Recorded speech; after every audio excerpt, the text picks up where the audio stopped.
Hi, and welcome to this video on nuclear fusion.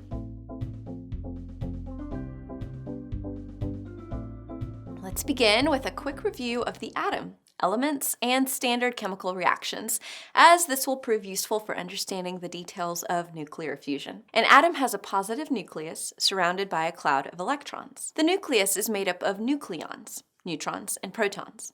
An element is defined by the number of protons in the nucleus. If an atom loses or gains a proton, it becomes a new element.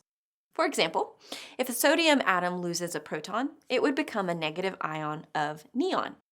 However, when an atom loses or gains electrons, it retains its elemental identity. For example, when a sodium atom loses an electron, it becomes a positive ion of sodium. In chemical reactions you carry out in the lab or kitchen, electrons do most of the work. They redistribute themselves amongst the atoms to create new bonds and new compounds, but the nuclei never change. In nuclear reactions, like nuclear fusion, the electrons play minor roles, and it is the nucleons that interact to create new elements. Now, let's turn to fusion. The basic concept is pretty simple. The nucleons of multiple atoms recombine to form new elements. While the idea of nuclear fusion is relatively easy to grasp, it's quite difficult to achieve at standard conditions. Perhaps it occurred to you when we described the process that it would be quite difficult to merge two positively charged nuclei. After all, like charges repel each other. This raises the interesting question of what holds nuclei together in the first place. In 1932, shortly after the discovery of neutrons, Eugene Wigner suggested the existence of a force other than gravity and electromagnetism that holds the nucleons together. This turned out to be correct. The strong nuclear force binds nucleons together and, as the name suggests, it is very strong. However, this then leads to another question. If this force is so strong, why aren't all nucleons pulled together into one giant nucleus? This doesn't happen because the strong nuclear force is only strong at very short distances. So when nucleons are far apart, the electrostatic force dominates. But once nucleons are close together, about 1 femtometer or 10 to the negative 15 meters, the strong nuclear force is much larger than the repulsion of the electrostatic force. Thus, for nuclear fusion to occur, the nuclei need a huge amount of energy to overcome the repulsive force felt between protons at large distances. This is typically achieved with kinetic energy. In other words, the nuclei are speeding at each other so fast that they can overcome the electrostatic force. Once the electrostatic force is overcome, an enormous amount of energy, much more than a chemical reaction, can be released if the nuclei involved are small. In other words, the new nuclei formed are more stable than the reactant nuclei, and there is a net release of energy, so the reaction is exothermic. The cutoff for nuclei that qualify as small is around iron and nickel. Fusion of atoms larger than iron and nickel are typically endothermic, meaning there is no net release of energy. Nuclear fusion of smaller atoms is the process responsible for powering stars, including our own sun, which generates energy through the fusion of hydrogen atoms to form helium. As stars age, they begin to fuse helium into larger atoms, and then those into even larger atoms. Scientists are currently attempting to harness the energy from nuclear fusion to provide an alternative source of energy for the world.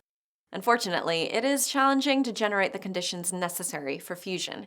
As we mentioned earlier, the atoms need lots of energy to overcome the repulsive electrostatic force. For example, the core of the sun is a plasma with a temperature of approximately 10 to the 7th power Kelvin. In these conditions, electrons are stripped from their atoms and the bare nuclei move so fast that they readily achieve fusion. To replicate these conditions on Earth, scientists often use specially designed magnetic fields to contain the plasma because no physical material could hold something so hot. Lastly, let's wrap up with a brief discussion of Einstein's famous E=mc² equation and how it relates to nuclear fusion. Einstein's equation was a revolutionary insight into the relationship between mass and energy. Specifically, that mass can be converted directly into energy via certain processes. Often the occurrences of this conversion are very minor and almost undetectable. But in nuclear processes like fusion, the energy released is so large, a change in mass is easily detected. So, when nucleons combine to form a nucleus and energy is released, the mass of the resulting nucleus is always less than the sum of the separate nucleons. In other words, mass has been converted into energy. You can test this yourself with the following example. Calculate the difference in mass between the reactants deuterium and tritium, both isotopes of hydrogen, and the products helium and a neutron. Then use this mass difference to calculate the energy released from their reaction. Use the equivalents provided for atomic mass units and mega electron volts to calculate the energy difference.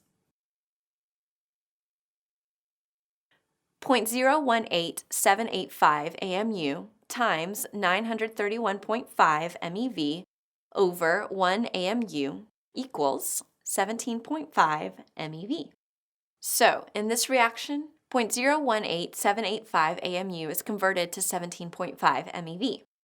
This is an order of magnitude with more energy than what is produced from nuclear fission of uranium. Plus, there are no toxic pollutants made in the process. To conclude, nuclear fusion of small atoms is a highly exothermic process in which nucleons recombine to form new elements. Scientists are currently working to harness the energy from nuclear fusion to provide an alternative to fossil fuel energy. However, the conditions to achieve fusion in the first place are so difficult to produce, let alone maintain, that it may never become a viable source of energy. Thanks for watching, and happy studying.